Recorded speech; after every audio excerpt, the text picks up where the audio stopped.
gusto mong bumiyahe kasi to exercise your freedom of movement kasi na-lockdown eh. Ngayon, gusto ko exercise yung yung freedom ko talaga na gusto ko ipakita sa gobyerno kung yung boto ko, hindi ako sang-ayon sa ginawa ninyo kay Pastor Kibuloy at sa lahat ng ginawa niyo sa KOJC.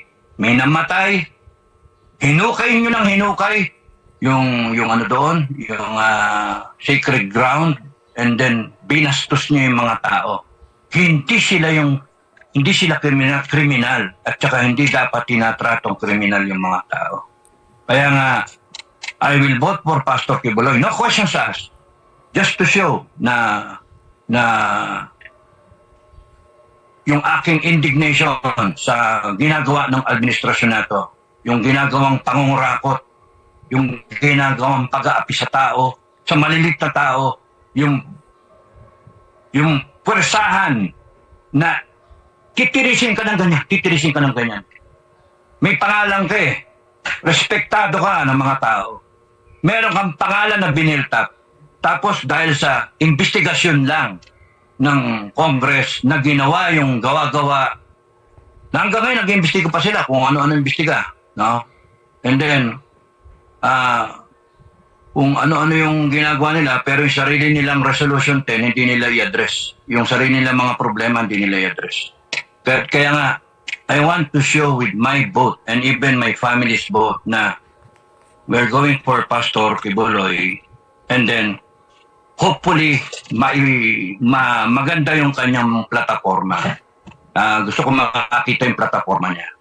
Sir, back to you.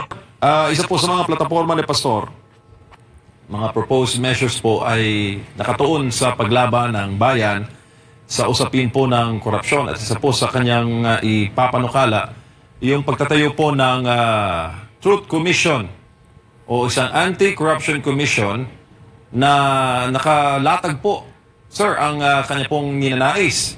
Nakadetalye. Meron tayong existing RA 6770 o yung Ombudsman Act na nagpo-provide ng oversight pero kulang daw sa Independent Commission na nakatutok lamang sa pagsupo sa isyu ng korupsyon. Nakadetalye pa dito yung kanyang mga proposed amendment na magtayo nga ng isang Truth Commission na bibigyan ng malakas na kapangyarihan na mag-imbestiga at mag-prosecute on corruption cases without political interference. Scope po nito lahat, sir, ay lahat ng alegasyon ng korupsyon sa lahat ng ahensya ng gobyerno.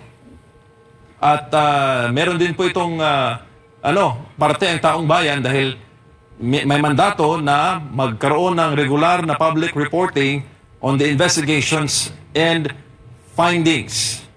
At tinitiyak po ng komisyon na ito, Kap, na yung mga appointment ng commissioner ng Truth Commission ay nakabase po on merits rather than political affiliation. Pasok po ba itong panukalang batas na ito para masolusyonan po yung problema natin sa korupsyon? Yes, I agree. 100% agree. Kasi ganyan din yung inaano namin eh. Ibang salita lang eh. Na mag-oversee talaga tayo na yung taong bayan. Kasi ito tayo eh. Ito yung constitution natin. Ito yung presidente, government, executive, judiciary, and all dito lang sa ibaba yung AAP, PNP, at saka legislative, yung tatlong ton. Pagka may problema, back down ang Pilipinas. Kaya tayo naiwan. Tama itong gagawin ni Pastor Kibuloy.